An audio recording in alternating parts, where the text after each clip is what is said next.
Hello mga sis, update natin. Inobo ako, sinisipon.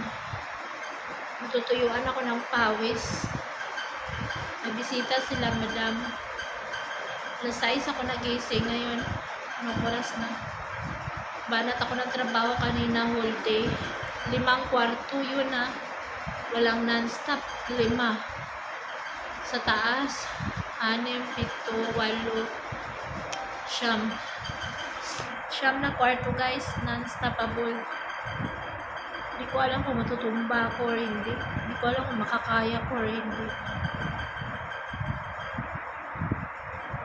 Bukas ko na kayo i-update.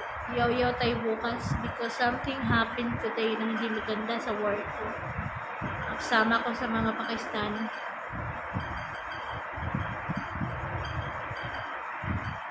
Hindi ako kakain. Inom lang ako ng tubig. Tulog. Grabe.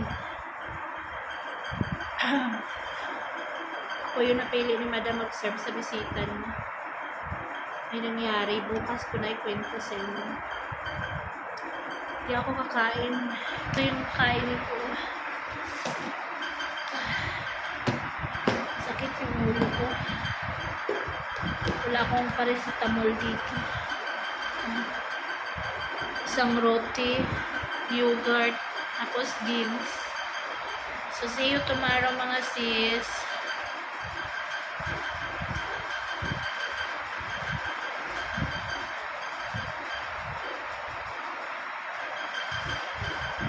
Text to si Elias. Pantang mo.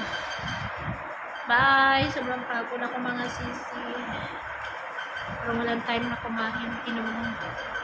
Bye mga sis. Bye. See you tomorrow.